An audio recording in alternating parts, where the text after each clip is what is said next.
কালাম তেলাওয়াত করতেছে, আর জামাত নামক জাদুঘর দাঁড়িয়ে দাঁড়িয়ে কালামের তেলাওয়াত গুলো শুনতেছে। নবীজি আল্লাহর কোরআন কারীম তেলাওয়াত করতেছে, আর পয়গম্বরের পাশে ওই লম্বা জাদুঘর দাঁড়ায় দাঁড়ায় কোরআনের তেলাওয়াত শুনতেছে। নবীজি দীর্ঘক্ষণ পর্যন্ত তেলাওয়াত করতেছে। এক পর্যায়ে যে আমার নবী তেলাওয়াত বন্ধ করলেন। তেলাওয়াত বন্ধ করার পর নবীজি তাকায় দেখলেন নবীজির পাশে একটা লম্বা লোক দাঁড়ায় রইল। আল্লাহর নবী তার চেহারার দিকে তাকায় দেখে ওই জামাত নামক জাদুঘরের চোখ থেকে টপ টপ করে বেবে গাল বেবে পানি ঝরে ঝরে পড়তেছে। রাহমাতুল লিল আলামিন বলে, ও ভাই তোমার বাড়ি কই? থেকে আসলা? কোথায় তোমার বাড়ি? কেন তুমি এখানে আসলা? কেন কান্না করো? কারণ কি? আমি পয়গম্বর তোমাকে কোনো কষ্ট দিয়েছি কিনা বলো? তুমি এমন করে এখানে কান্না করেছো কারণ কি? ও ভাই তুমি বলো, কেন তুমি কান্না করো? কেন তুমি এখানে কান্না করতেছো? কি ব্যথা, কি আশা, তুমি আমাকে বলো। আমি পয়গম্বর তোমাকে কোনো কষ্ট দিয়েছি কিনা তুমি বলো। ওই জামাত নামক জাদুঘর ডাক দিয়া কয়, না মোহাম্মদ, না না না না, তুমি আমাকে কষ্ট দাও নাই, তুমি আমাকে কষ্ট দাও নাই, তাহলে এখানে কান্না করো কেন? কারণটা কি? জামাত নামক জাদুঘর বলে, মুহাম্মদ আমি কোনোদিন তোমার কোরআনের তেলাওয়াত শুনি নাই, তুমি কি তেলাওয়াত করে এগুলো আমি কোনোদিনও জানি নাই। আজকে আমার সুযোগ হয়েছে তোমার পাশে দাঁড়িয়ে তোমার জবান থেকে আমি আল্লাহর কালামের তেলাওয়াত গুলো শুনেছি। জাদুবিদ্যায় পারদর্শী, জাদুর অনেক মন্ত্র আমি জানি, অনেক বিশাল বড় জাদুঘর আমার সুকৃতি নাম ছড়িয়ে আছে। মুহাম্মদ আমি তোমার কালামুল্লাহর তেলাওয়াত গুলো নীরবে দাঁড়িয়ে দাঁড়িয়ে আমি শুনেছি, আমার দিল সাক্ষী দিতেছে এগুলি কোনো মানুষের কালাম নয়, এগুলি কোনো মানুষের বানানো নয়। ও মুহাম্মদ আমি দাঁড়িয়ে দাঁড়িয়ে তোমার কালামের তেলাওয়াত গুলো শুনেছি, আমার দিলের ভিতরে এফেক্ট করেছে, আমার দিলের ভিতরে আসর করেছে, আমার অন্তরের ভিতরে যত জাদু বিদ্যার কুফরি মন্ত্রগুলো ছিল তোমার কালামের তেলাওয়াত আমার দিলের ভিতর থেকে দুইয়া মুইসা পরিষ্কার করিয়া সব দূর করে দিয়া মুহাম্মদ তোমার কোরআনের তেলাওয়াত আমার অন্তরের ভিতরে হেদায়েতের নূর হিসাবে ঢুকে গেছে। মুহাম্মদ তুমি আবু জাহেলদের কাছে মেসেজ পাঠিয়ে দাও, তাদেরকে বুঝিয়ে দাও আমি আর তাদের কাছে যেতে চাই না, আমি আর তাদের কাছে ফিরতে চাই না।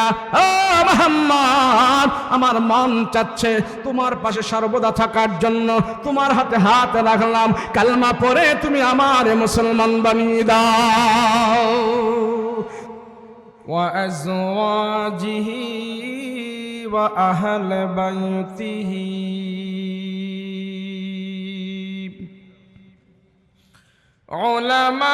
علماء أمته وفقهاء ملته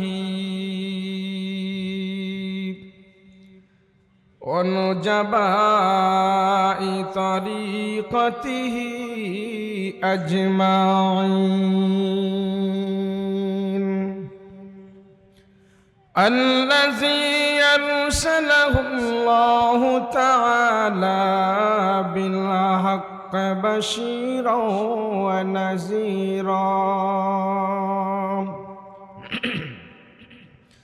وداعيا إلى الله بإذنه وسراجا ما بعد فأعوذ بالله من الشيطان الرجيم بسم الله الرحمن الرحيم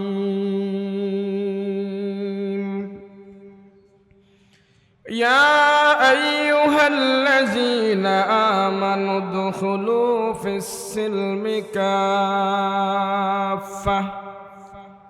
ولا تتبعوا خطوات الشيطان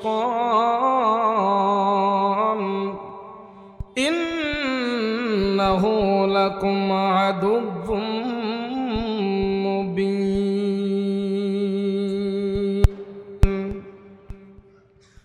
قال سيدنا رسول الله صلى الله عليه وسلم المرء على دين خليله فلينظر أحدكم من يخالل أو كما قال النبي عليه الصلاة والسلام.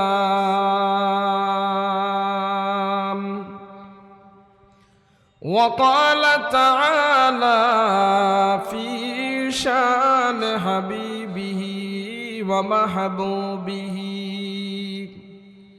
وما أرسلناك إلا رحمة للعالمين. صلى الله على سيدنا ومولانا محمد وعلى آله وأصحابه أجمعين.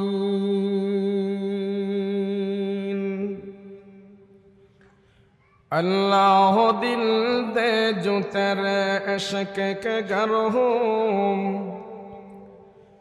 अल्लाह दिल दे जो तेरे इश्क के गर हो, दाई में रहमत की तेरे उस पे नजर हो,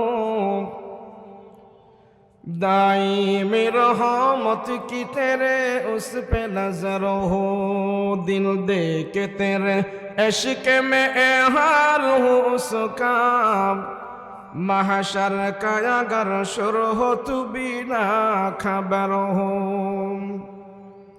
महशर का अगर शुर हो तू बिना खबर हो, मादर तू जहाँ गैर खुदा यार नदारे, मादर तू जहाँ गैर खुदा यार नदारे, जुजियाद खुदा ही चद गुरकार नदारे, जुजियाद खुदा ही चद गुरकार नदारे, मायूस नहीं अहल ज़मी अपने खता से, तो कदीर बदल जाती ही मुझ को दुआ से, तो कदीर बदल जाती ही मुझ को दुआ से। ला इलाहा ला इलाहा इल्लल्लाह, ला इलाहा इल्लल्लाह, ला इलाहा इल्लल्लाह, ला इलाहा इल्लल्लाह, ला इलाहा इल्लल्लाह, ला इलाहा इल्लल्लाह, मुहम्मदुर रसूलुल्लाह सल्लल्लाहु मोहतरम श्रद्धाभाजन सभापति मुअज़्ज़ज़ मुकर्रम उलमाए केराम तुलबाए आज़ाम सम्मुखपान उपविष्ट दिनदार मुत्ताकी परहेजगार भाईरा पर्दार अंतराले अवस्थानरत आमार श्रद्धेय मा बोनेरा आल्लाह पाकेर दरबारे कालेमात शुक्र आदाय करछि बोले आलহামদুলিল্লাহ। আল্লাহ যারে ভালোবাসে পছন্দ করে মহব্বত করে দয়া করে যার উপরে রহমতের দৃষ্টি আল্লাহ পাক বারবার দান করে তারই আল্লাহ পাক নেকের কাজের মধ্যে শামিল করে রাখে। আমাকে আপনাকে একটি গুনাহমুক্ত মজলিসে বসার তৌফিক দান করেছেন। কোনো না কোনো ক্রমে আল্লাহ পাকের রহমতের দৃষ্টি আমার আর আপনার উপরে পড়েছে। সেজন্য আল্লাহ পাক উলামায়ে কেরামের মজলিসে গুনাহমুক্ত মজলিসে আল্লাহ আমাদেরকে সময় ব্যয় করার তৌফিক দান করেছে। এমনি ভাবে যারা এই দ্বীনি মারকাজে জড়িত আছে কোরআন সুন্নাহর কাজে নিয়োজিত আছে, যারা সময় দিয়ে, টাকা দিয়ে, শ্রম দিয়ে, বুদ্ধি দিয়ে, পরামর্শ দিয়ে এই কোরআনের এই বাগানের মেহনত করতেছে, অবশ্যই কোনো না কোনো ক্রমে আল্লাহ পাক তাকে পছন্দ করেছে। সেই পছন্দের মানুষগুলো দিয়েই আল্লাহ পাক এই জমিনে আল্লাহর কাজগুলো আদায় করতেছে। আপনার পছন্দ হওয়া ছাড়া আমি আপনার ঘরে ঢুকতে পারবো না, আপনার মর্জি ছাড়া আমি আপনার বাসায় যেতে পারবো না। কোনো না কোনো ক্রমে আপনি পছন্দ আমাকে করেছেন, সেই জন্য আপনার সাথে কথা বলার, আপনার বাসায় যাওয়ার আমার সুযোগ হয়েছে। তদ্রূপ আল্লাহ যারে ভালোবাসছে, পছন্দ করেছে, মহব্বত করেছে, তারই দিয়ে আল্লাহ পাক এই জমিনে দ্বীনের কাজগুলো আল্লাহ আদায় করতেছে। আমাকে আপনাকে সামান্য সময়ের জন্য হলেও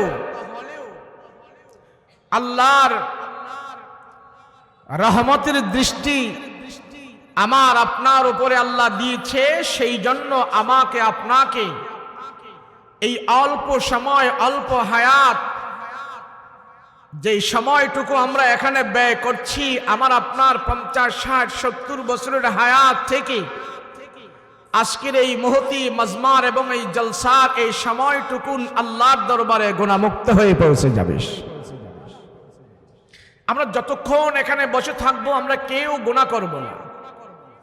বলেন, মাহফিলে বসে কেউ গুনাহ করে? পিছনে কেউ বিড়ি সিগারেট খাবে? কেউ খাবে না। সবাই আমরা চুপ করে এখানে এক কাজ করব, তা কি আল্লাহ এবং আল্লাহর রসুলের কথা বলবো এবং শুনবো। এটাই এখন আমাদের কাজ। হাসরের ময়দানে আল্লাহর আদালতে যখন আমি আপনি দাঁড়াবো, আমার হায়াতের হিসাব আল্লাহর আদালতে দিতে হবে। সব হিসাব দেওয়া আল্লাহর আদালতে সম্ভব নয়, কিন্তু এই হিসাবটুকুন দেওয়া যেতে পারে। আল্লাহ উলামায়ে কেরামের মজলিসে ছিলাম, 1 ঘন্টা 2 ঘন্টা বসেছিলাম, আলেম ওলামা বয়ান করেছিল, আমরা চুপ করে শুনেছিলাম। এই 1 ঘন্টা আমরা গুনাহ থেকে মুক্ত ছিলাম, বিড়ি সিগারেট খাওয়া থেকে মুক্ত ছিলাম, টিভি সিনেমা দেখা থেকে মুক্ত ছিলাম, সর্বপ্রকারের গুনাহ থেকে আমরা মুক্ত ছিলাম। আল্লাহ, এতটুকুন মনে আছে, তোমার দরবারে মাহফিল থেকে ফিরার পথে দোয়া করেছি, তওবা করেছি, ইস্তেগফার করেছি। আল্লাহ তখন বলবে, বান্দা তোমরা ভুলে যেতে পারো, আমি আল্লাহ তোমাদের সব কর্মের হিসাব রেখেছি এবং তোমরা বসে বসে আমার কথাগুলো শুনেছো, জ্ঞানকীর্তন আলোচনা শুনেছো, কোরআন হাদিসের কথা শুনেছো।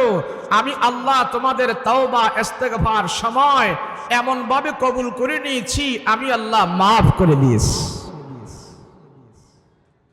এজন্য এই মজলিস, উলামায়ে কেরামের মজলিস এমন একটা মজলিস, এই মজলিসের দাম সবাই জানে না। ইমামে আজম আবু হানিফা রাহিমাহুল্লাহ তাআলা, উনি যখন কোনো আলেম ওলামার মজলিস পেয়ে যেতেন, আলেম ওলামার মজলিসকে ইমামে আজম আবু হানিফা এত দাম দিয়েছেন যে ইমামে আজম আবু হানিফা যদি ফিকহের শাস্ত্র, ফিকহি মাসআলা যদি উনি আমাদেরকে বলে না যাইতেন, উনি সময় ব্যয় করে যদি ফিকহি মাসআলা জাতিকে না দিতেন, এই জাতি মহা বিপদে পড়তেন, অনেক মাসআলা হল হতো না। সেই ইমামে আজম আবু হানিফা রাহিমাহুল্লাহ তাআলা বলেন, যখন আমি আলেমের কোন মজলিস পেয়ে যাই, কোরআন ওয়ালার মজলিস পেয়ে যাই, বয়ানের মজলিস পেয়ে যাই, যেখানে হক্কানি বড় বড় আলেমরা কথা বলে, আমি আজম আবু হানিফা ফিকহির মজলিস রেখে আলেমের নসিহতের মজলিসে বসে যাই, আর সেই মজলিসটা আমার কাছে অনেক দামি হয়ে যায়। তাহলে আমরা সেই মজলিস পেয়েছি, হক্কানি উলামায়ে কেরামের জবান থেকে আমরা কথাগুলো শুনবো। আল্লাহ আমাদেরকে তৌফিক দান করেন, বলেন আল্লাহুম্মা আমিন। আমাদের কাছে কতগুলো সম্পদ আছে, আমাদের বড় বড় হাতিয়ার আছে, কোরআন, হাদিস, আল্লাহ, রসুল, এগুলি মুসলিম জাতির জন্য সবচেয়ে বড় বড় হাতিয়ার। মুসলমানদের সবচেয়ে বড় শক্তি হলেন আল্লাহ। আমাদের কাছে সবচেয়ে বড় ডকুমেন্ট, সবচেয়ে বড় সম্মানের পাত্র হলেন মুহাম্মদুর রাসূলুল্লাহ সাল্লাল্লাহু আলাইহি ওয়াসাল্লাম। আমাদের কাছে সবচেয়ে বড় গাইডলাইন, আমাদের কাছে সবচেয়ে বড় কিতাব, সেটা হচ্ছে কালামুল্লাহ, আল্লাহ পাকের কালাম। মুসলিম জাতির কাছে এমন কয়েকটা জিনিস আছে শক্তি করার, বড়াই করার, তাম পৃথিবীর বুকে এগুলো নেই যেগুলো মুসলিম জাতির কাছে আছে। কোরআন সারা পৃথিবীকে চ্যালেঞ্জ করছে, আসো তাম পৃথিবীর মানুষ যদি কোরআনের কাছে আসে, সমস্ত মানুষের ভুল কোরআনের কাছে ধরা পড়ে যাবে। কোরআনের ভুল কেউ ভেদ করতে পারবে না। এটাই হলো কোরআনের সবচেয়ে বড় মুজিজা। আমরা সেই কোরআন নিয়ে গর্ব করি। পৃথিবীর বুকে যত ধর্ম, যত দল, যত মতবাদ আছে, সব মতবাদ, দল, পুস্তকের একদিন শেষ হয়ে যাবে, কিন্তু আল কোরআনের কোনো শেষ নাই। কথা বলেন ঠিক কিনা? কোরআনকে যারা শেষ করে দিতে চেয়েছিল, কোরআনের কপিগুলো সব জ্বালিয়ে পুড়িয়ে ছারখার করে দিয়েছে, কিন্তু তাদের সাধ্য হয় নাই জীবন্ত কোরআনকে শেষ করে দেওয়ার। মুসলমানের কিছু কোরআন আছে, যেই কোরআন কথা বলে, খায়, ঘুমায়, শোয়, সব কিছু করে। জীবন্ত কোরআন যাদেরকে বলা হয় কোরআনের হাফেজ। তাম দুনিয়াতে কোনো গ্রন্থের হাফেজ নাই, কিন্তু আল কোরআনের হাফেজ প্রচুর রয়েছে। শুধু এই বাংলাদেশের ভিতরে 2 লক্ষের উপরে কোরআনের হাফেজ আল্লাহ তৈরি করে দিয়েছে। জীবন্ত, যে কথা বলে কোরআন। এই কোরআন এত সত্য, এত দামি, এত পাওয়ারফুল, যেটাকে বলা হয় কালামুল্লাহ। আবু জাহেল, লুকবা, শাইবা, আবু লাহাব, মক্কার বড় বড় পাওয়ারফুল নেতা যারা ছিল, তাদের সর্বশেষ চেষ্টা ছিল কোরআনের তেলাওয়াত, কোরআনের দর্স। মুহাম্মদ যেন কোরআন তেলাওয়াত করে কোনো মানুষকে শোনাইতে না পারে, সেই ব্যবস্থা করো। আজও যারা ইসলামের বিরোধিতা করে, মাদ্রাসার বিরোধিতা করে, আলেম ওলামার বিরোধিতা করে, সমস্ত কাফের মুশরিকদের সর্বশেষ চেষ্টা হলো কোরআনের দর্স যেন না থাকে, কোরআনের তেলাওয়াত যেন না বাজে, কোরআন মানুষ যেন না শুনতে পারে, সেই ব্যবস্থা করো। রাসূল পাক সাল্লাল্লাহু আলাইহি ওয়াসাল্লাম সর্বপ্রথম নবী হওয়ার পর নবীজি 2 পদ্ধতিতে মানুষকে ইসলামের দাওয়াত দিতেন। নবীজির প্রথম দাওয়াতের মিশনের পদ্ধতি ছিল 2টা। এক ছিল রাসূল পাক সাল্লাল্লাহু আলাইহি ওয়াসাল্লাম কোরআন তেলাওয়াত করতেন। এই কোরআনের তেলাওয়াত শুনে শুনে কিছু কিছু কাফের মুশরিক রাসূলের হাতে হাত রেখে মুসলমান হয়ে যেতেন। আবু জাহেল, উকবা, শাইবারা দেখলো যেইভাবে মুহাম্মাদের কাছে মানুষ আসে কোরআন তেলাওয়াত শুনে,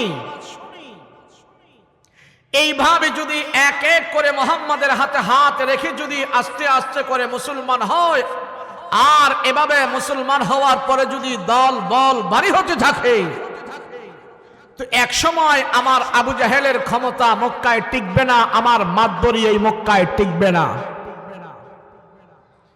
তাৎক্ষণিকভাবে আবু জাহেল সিদ্ধান্ত নিলেন, উকবা, শাইবা, আবু লাহাবদেরকে নিয়ে সিদ্ধান্ত নিল, মুহাম্মাদের কাছে যেই জনগণ আসে, মুহাম্মাদের কাছে যেই মানুষ আসে, এবং মুহাম্মাদের সাথে যে একটা সম্পর্ক তৈরি হতে যাচ্ছে, সব জনগণকে মুহাম্মদ থেকে বিচ্ছিন্ন করতে হবে, দূরে সরাইতে হবে। দারুন নাদওয়ায় বসে মিটিং করলো। মিটিং করার পর তারা সিদ্ধান্ত নিল কি করা যায়।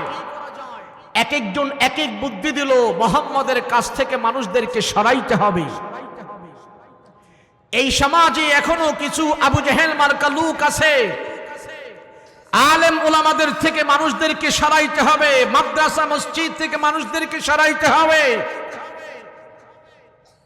হুজুরদের থেকে মানুষদের ভালোবাসা মহব্বত সরানোর জন্য অনেক চেষ্টা কৌশল এই সমাজে চলছে।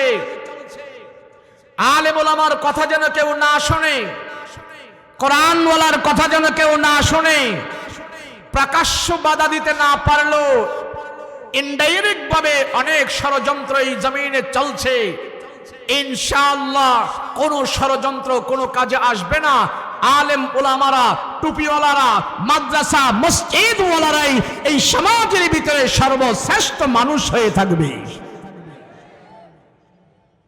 রাসূল পাক সাল্লাল্লাহু আলাইহি ওয়াসাল্লাম দুই পদ্ধতির ভিতরে এক পদ্ধতি হলেন কোরআনে কারীমের তেলাওয়াত।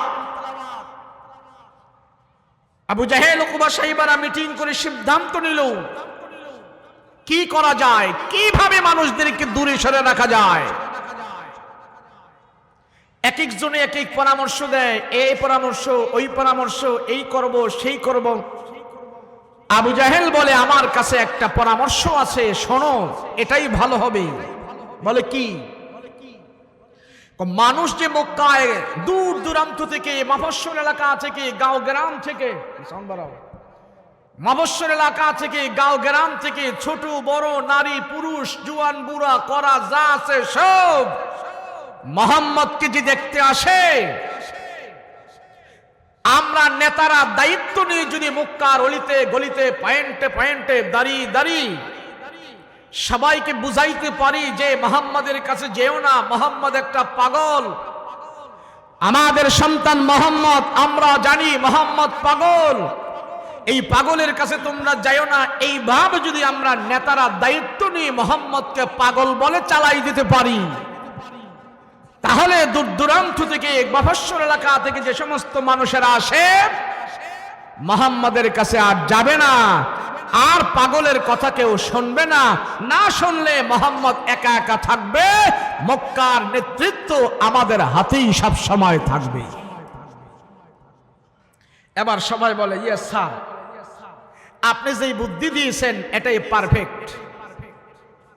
আবু জাহেল এমন একটা নেতা ছিলেন, আবু জাহেল এমন এক পাওয়ারফুল নেতা ছিল, দেখায়, শিক্ষায়, বংশ মর্যাদা, হাক ডাক সব তার পাওয়ারফুল ছিল। আবু জাহেল একটা সিদ্ধান্ত দিলে মক্কার কাফেররা এটা দ্বিমত করতে খুব কষ্ট হতো। সিদ্ধান্ত দিল আবু জাহেল যে আমরা সবাই বলবো মুহাম্মদ পাগল। তো পাগলের কথা আর কেউ শুনবো না, কেউ তার কাছে যাবে না, তার দল আর ভারীও হবে না। তাই যেই সিদ্ধান্ত সেই কাজ। পরের দিন নেতারা তাদের কর্মী নিয়ে, সাঙ্গপাঙ্গ নিয়ে, মনে মনে পয়েন্টে পয়েন্টে দাঁড়িয়ে দাঁড়িয়ে সবাইকে বুঝাচ্ছে মানুষ আসতেছে, মুহাম্মদ নবী হয়েছে, তারপরে আর কোনো নবী নাই, শেষ নবী, শ্রেষ্ঠ নবী, দুজাহানের নবী, নম্র ভদ্র, আখলাক শরীফ, তারে দেখার জন্য দূর দূরান্ত থেকে মানুষ আসতেছে। আব্দুল্লাহর বেটা মুহাম্মদ নবী হয়েছে, এক আল্লাহর কথা বলে। তো দলে দলে যখন মানুষ হাতিমে কাবায় ঢুকতেছে, আবু জাহেল উকবা সাইবারা তাদেরকে আটকালো, এই কই যাও? তোমাদের সন্তান নবী হয়েছে, দেখতে যাই, শেষ নবী, তারে না দেখলে কেমনে হয়? তো নেতারা কয় যাইও না, যাইও না, আমাদের সন্তান, আমরা জানি হ্যাঁ একটা পাগল, পাগলের কথা শুনে লাভ নাই, যাও বাড়িতে যাও। সব জনগণ তার বোকা না, এখন জনগণ চিন্তা করতেছে ব্যাপারটা কি। মুহাম্মদ বলে পাগল, তো মুহাম্মদ যদি পাগল হয়ে থাকে, মক্কার বড় বড় নেতারা, বড় বড় লিডাররা বলতেছে মুহাম্মদ পাগল, তো জনগণ একে অপরে বলা বলি করতেছে, মুহাম্মদ পাগল হইল, এটা ছোটখাটো পাগল হইব না, এটা বড় পাগল হইব। যেহেতু নেতারা বড় বড় নেতারা বলতেছে পাগল, ছোট পাগল হবে না, বড় পাগল হবে। আর আমরা জনগণ যেহেতু আসছি মোহাম্মদকে দেখতে, পাগল হোক আর যা হোক আমরা পাগলই দেখবো, আমরা বাড়িতে যাবো না। এখন নেতাদেরকে বলতেছে দেন না, আমরা আপনাকে পাগলটারই দেখে যাই, দেন। এখন নেতারা কইল পাগল যাইও না, এখন জনগণ হিতে বিপরীত হয়ে গেছে, পাগলই দেখতে রওনা হয়েছে। নেতাদেরকে ছেদ করে ভেদ করে সব মানুষ ঢুকতেছে, আমরা পাগলই দেখব। যখন জনগণ দূর দূরান্ত থেকে এসেছে, আর কাফেররা বলে মোহাম্মদ পাগল, আর জনগণ বলে পাগলই দেখবে। এই পাগল দেখার জন্য সবাই হাতিমে কাবায় ঢুকলো, যে খুঁজতেছে আমার প্যারা নবী, দু জাহানের নবী, সরদারে দু আলম মুহাম্মদুর রাসূলুল্লাহ সাল্লাল্লাহু আলাইহি ওয়াসাল্লামকে খুঁজতেছে, মুহাম্মদ কোথায় কোথায়। এক পর্যায়ে যে জনগণ আমার রাসূলকে পাইলেন, মুহাম্মদুর রাসূলুল্লাহ সাল্লাল্লাহু আলাইহি ওয়াসাল্লাম নবীজি আল্লাহর কালাম খুলে খানায়ে কাবার পাশে তেলাওয়াত করতেছে, আর আমার রাসূলের চেহারার আলো খানায়ে কাবার দেয়ালের মধ্যে যায় লেগেছে, রাসূলের চেহারার আলো দিয়ে পুরাটা দেয়াল আলোকিত হয়ে আছে। জনগণ চিন্তা করতেছে আবু জাহেলরা বলল কি আর আমরা পাইলাম কি। নেতারা বলল পাগল, কিন্তু চেহারায় তো বলে পাগল না। কোন পাগলের চেহারা তো এমন হতে পারে না। আয় হায়, পাগলের চেহারা থাকবে ফ্যাকাশে চেহারা, চুলগুলো আলো জালো, জামা কাপড় ভাড়া ছেটা, কিন্তু মুহাম্মদের তো এমন কিছু নাই। এত সুন্দর চেহারার মানুষ, এত মায়াবী চেহারার মানুষ কোনদিন পাগল হতে পারে না। জনগণ এবার চিন্তা করলো না, মুহাম্মদ পাগল নয়, তারে নিয়ে যারা বাড়াবাড়ি করতেছে, পাগল উপাধি দিয়েছে, এরাই মনে হয় বড় পাগল হয়ে গিয়েছে। এবার চিন্তা শুরু হলো, জনগণ এবার চিন্তা করতেছে পাগল তো বলল, আর মোহাম্মদ তো কি যেন তেলাওয়াত করতেছে, দেখি তেলাওয়াত কি করে। কেননা পাগলের কথার তো কোনো মিল নাই, এখান থেকে এক মিসরা, ওখান থেকে এক মিসরা, এখান থেকে এক কলি, ওখান থেকে এক কলি, সকালে গান গায়, বিকালে গজল গায়, এই তো পাগলের খেলামেলা, তাল বেতাল নাই। কিন্তু মোহাম্মদ কি তেলাওয়াত করে, দেখি তো মোহাম্মদের কথাগুলো ঠিক আছে কিনা। জনগণ এবার আমার রাসূলের কোরআনের তেলাওয়াত শ্রবণ করার জন্য স্তব্ধ হয়ে দাঁড়িয়ে আছে, দেখি পাগলে কি বলে। আবু জাহেলরা তো পাগল বলছে। এবার সব জনগণ দাঁড়িয়েছে পাগল কি পড়ে তা শোনার জন্যে, বুঝার জন্যে। যখন সবাই দাঁড়িয়ে আমার রাসূলের কোরআন তেলাওয়াত শুনতেছে, আর রাসূল সুললিত কণ্ঠে আল্লাহকে সন্তুষ্ট করার নিয়তে আমার পয়গম্বর কোরআন তেলাওয়াত করতেছে। বিসমিল্লাহির রাহমানির রাহিম।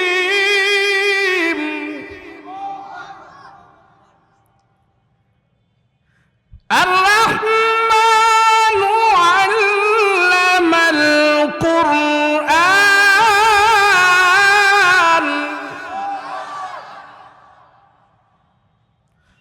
খালাকাল الإنسان علمه البيان।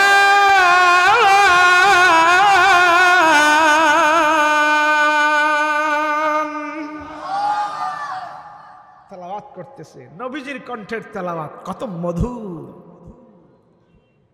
এবার জনগণ চিন্তা করতেছে, রাসূলের তেলাওয়াত মনোযোগ দিয়ে শুনতেছে। জনগণ চিন্তা করতেছে কি ব্যাপার, কি পাগলের কণ্ঠেতে এত সুন্দর মাধুর্য, সাহিত্যিকপূর্ণ উচ্চাঙ্গের কথা কোনদিন পাগল তেলাওয়াত করতে পারে না। এত দামি কালাম, দামি কথা পাগলের জবান থেকে বের হতে পারে না। না, মুহাম্মদ পাগল নয়। তারা জায়গায় সিদ্ধান্ত নিয়েছেন, না আমরা আর পিছনে যাব না, আর বাড়িতে যাব না, মুহাম্মদকে পেয়েছি। সত্য কালাম সে তেলাওয়াত করতেছে। জনগণ আমার নবীর হাতে হাত রেখে বলতেছি, ইয়া রাসূলুল্লাহ, আমরা আর পিছনে যেতে চাই না। রাসূল গো, আপনি আমাদের হাতে হাত রেখে আমাদেরকে কালমা পড়িয়ে আপনি মুসলমান বানিয়ে দিন। আবু জাহেল আবার চিন্তা করতেছে, না, পাগল কইলাম, এটাও জনগণ খাইল না, মুহাম্মদের কাছে আরো বেশি মানুষ ইনভলভ হচ্ছে, কি করা যায়? আমাদের নেতাদের কথা তো জনগণ শোনে না,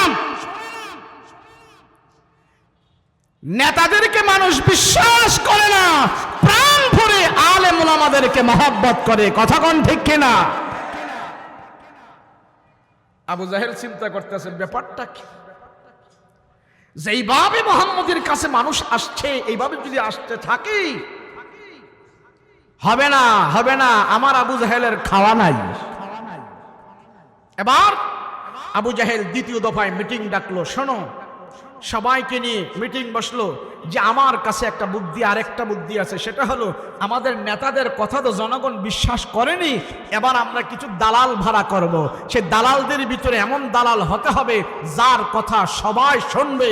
মক্কার মধ্যে একজন জাদুঘর আছে, সবচেয়ে বড় জাদুঘর। ওই জাদুঘরকে যদি আমরা ভাড়া করতে পারি, কিছু টাকার অফার, লোভনীয় কিছু জিনিস দিয়ে যদি আমরা সেই জাদুঘরকে ভাড়া করতে পারি, আর তারে যদি আমরা শিখাইয়া দেই, তুমি জনগণের সামনে মুহাম্মদের বিরুদ্ধে প্রচার করবা, মুহাম্মদ সবচেয়ে বড় জাদুঘর, সে জাদুর মন্ত্র তেলাওয়াত করে, তুমি যদি এগুলি সবার কাছে বলে দাও, তাইলে দেখবা ওই জাদুঘরের কথা সবাই শুনবে, মুহাম্মদের কাছে আর কেউ যাবে না। জামাত নামক জাদুঘরকে ডাকাইলো। তখনকার আমলে সবচেয়ে বড় জাদুঘর সে, জাদুর অনেক বিদ্যা তার জানা আছে। তাকে বলল, এই জামাত শোনো, আমরা তোমাকে অনেক টাকা পয়সা, দিনার দিরহাম দিই, তোমাকে আমরা একটু তোমার সাথে চুক্তি করতে চাই। বলে কি? বলে চুক্তিটা হলো তুমি যা চাও আমরা তাই দিব, কিন্তু আমরা তোমাকে কিছু বুলি শিখিয়ে দিব, তুমি সেটা মুহাম্মদের বিরুদ্ধে খানায় কাবার চত্বরে দাঁড়িয়ে দাঁড়িয়ে মানুষের সামনে তুমি বলবা, তোমার কথা মানুষ বিশ্বাস করবে। বলে সেটা কি? বলে তুমি তো জাদুবিদ্যায় পারদর্শী, সব মানুষকে বুঝাইবা মুহাম্মদ যে কোরআন তেলাওয়াত করে এগুলি জাদুর মন্ত্র, তাহলে তোমার কথা শুনে শুনে মুহাম্মদের কালাম আর কেউ শুনবে না, মুহাম্মদের কাছে কোনো মানুষও আর আসবে না। এখন জাদুঘর সে তো দালাল। এই সমাজেও কিছু দালাল আছে, কোরআনের বিরুদ্ধে কথা বলতে তাদের একটু বুক কাঁপে না। এই সমাজে এমনও কিছু দালাল আছে, সামান্য কিছু অর্থকরীর জন্য তারা মাদ্রাসা মসজিদের বিরুদ্ধে কথা বলে, একটু তারা আখিরাতের চিন্তা করে না, কথা কোন ঠিক কিনা? কিন্তু জনগণ বুঝে গেছে, মাদ্রাসা মসজিদের বিরুদ্ধে যারা কথা বলবে, আলেম ওলামার বিরুদ্ধে যারা কথা বলবে, কোরআন হাদিসের বিরুদ্ধে যারা কথা বলবে, এদেশের জনগণ বুকের তাজা রক্ত দিয়ে শায়েস্তা করে তারা প্রমাণ করে দিবে, আমাদের কাছে তোমরা নেতারা প্রিয় না, আমাদের কাছে আলেম ওলামা মাদ্রাসা প্রিয়। এখন জামাত নামক জাদুকরকে, ইয়েস স্যার, এটা কোনো ব্যাপারই না, গেছে হাদিয়া পায়া অপরকম পেয়ে সে গেল মুহাম্মদকে জাদুঘর বলিয়া চালিয়ে দেওয়ার জন্য। জামাত নামক জাদুঘর খানায় কাবায় ঢুকে খুঁজতেছে, খুঁজতে খুঁজতে আমার রসুলকে পাইলেন কোরআনুল করিম তেলাওয়াত অবস্থায়। জামাত চিন্তা করলো মুহাম্মদকে জাদুঘর বলবো পরে, কিন্তু আগে মুহাম্মদের তেলাওয়াত কোনোদিন শুনি নাই, মুহাম্মদ কি পড়ে সেটাও আমি কোনোদিন জানি নাই, দেখি মুহাম্মদ কি তেলাওয়াত করে, তারপরে আমি তারে জাদুঘর বলবো, এরপরে আমি সব আমার কথা মতো, কাফেরদের কথা মতো, আবু জাহেলদের কথা মতো কাজ চালাবো। আগে আমি দেখি মুহাম্মদ কি তেলাওয়াত করে, আর আমার কোন জাদুর মন্ত্রের সাথে তার তেলাওয়াত গুলো আমি ফিট করতে পারি, তাইলে তার জাদুঘর বলতে আমার সুবিধা হবে। আমার নবী রাহমাতুল লিল আলামিন পয়গম্বর আল্লাহর কালাম তেলাওয়াত করতেছে, আর জামাত নামক জাদুঘর দাঁড়িয়ে দাঁড়িয়ে কালামের তেলাওয়াত গুলো শুনতেছে। নবীজি আল্লাহর কোরআন কারীম তেলাওয়াত করতেছে, আর পয়গম্বরের পাশে ওই লম্বা জাদুঘর দাঁড়ায় দাঁড়ায় কোরআনের তেলাওয়াত শুনতেছে। নবীজি দীর্ঘক্ষণ পর্যন্ত তেলাওয়াত করতেছে। এক পর্যায়ে যে আমার নবী তেলাওয়াত বন্ধ করলেন। তেলাওয়াত বন্ধ করার পর নবীজি তাকায় দেখলেন নবীজির পাশে একটা লম্বা লোক দাঁড়ায় রইল। আল্লাহর নবী তার চেহারার দিকে তাকায় দেখে ওই জামাত নামক জাদুঘরের চোখ থেকে টপ টপ করে বেবে গাল বেবে পানি ঝরে ঝরে পড়তেছে। রাহমাতুল লিল আলামিন বলে, ও ভাই তোমার বাড়ি কই? থেকে আসলা? কোথায় তোমার বাড়ি? কেন তুমি এখানে আসলা? কেন কান্না করো? কারণ কি? আমি পয়গম্বর তোমাকে কোনো কষ্ট দিয়েছি কিনা বলো? তুমি এমন করে এখানে কান্না করছো কারণ কি? ও ভাই তুমি বলো কেন তুমি কান্না করো? কেন তুমি এখানে কান্না করতেছো? কি ব্যথা কি আশা তুমি আমাকে বলো। আমি পয়গম্বর তোমাকে কোনো কষ্ট দিয়েছি কিনা তুমি বলো। ওই জামাত নামক জাদুঘর ডাক দিয়া কয়, না মোহাম্মদ, না না না না, তুমি আমাকে কষ্ট দাও নাই, তুমি আমাকে কষ্ট দাও নাই, তাহলে এখানে কান্না করো কেন? কারণটা কি? জামাত নামক জাদুঘর বলে, মোহাম্মদ আমি কোনোদিন তোমার কোরআনের তেলাওয়াত শুনি নাই, তুমি কি তেলাওয়াত করে এগুলো আমি কোনোদিনও জানি নাই। আজকে আমার সুযোগ হয়েছে তোমার পাশে দাঁড়িয়ে তোমার জবান থেকে আমি আল্লাহর কালামের তেলাওয়াত গুলো শুনেছি। জাদুবিদ্যায় পারদর্শী, জাদুর অনেক মন্ত্র আমি জানি, অনেক বিশাল বড় জাদুঘর আমার সুকৃতি নাম ছড়িয়ে আছে। মুহাম্মদ আমি তোমার কালামুল্লাহর তেলাওয়াত গুলো নীরবে দাঁড়িয়ে দাঁড়িয়ে আমি শুনেছি, আমার দিল সাক্ষী দিতেছে এগুলি কোনো মানুষের কালাম নয়, এগুলি কোনো মানুষের বানানো নয়। ও মুহাম্মদ আমি দাঁড়িয়ে দাঁড়িয়ে তোমার কালামের তেলাওয়াত গুলো শুনেছি, আমার দিলের ভিতরে এফেক্ট করেছে, আমার দিলের ভিতরে আসর করেছে, আমার অন্তরের ভিতরে যত জাদু বিদ্যার কুফরি মন্ত্রগুলো ছিল তোমার কালামের তেলাওয়াত আমার দিলের ভিতর থেকে দুয়া মুইসা পরিষ্কার করিয়া সব দূর করে দিয়া মুহাম্মদ তোমার কোরআনের তেলাওয়াত আমার অন্তরের ভিতরে হেদায়েতের নূর হিসাবে ঢুকে গেছে। মোহাম্মদ তুমি আবু জাহেলদের কাছে মেসেজ পাঠিয়ে দাও, তাদেরকে বুঝিয়ে দাও আমি আর তাদের কাছে যেতে চাই না, আমি আর তাদের কাছে ফিরতে চাই না। ও মোহাম্মদ আমার মন চাচ্ছে তোমার পাশে সর্বদা থাকার জন্য, তোমার হাতে হাত রাখলাম, কালমা পড়ে তুমি আমার মুসলমান বানিয়ে দাও।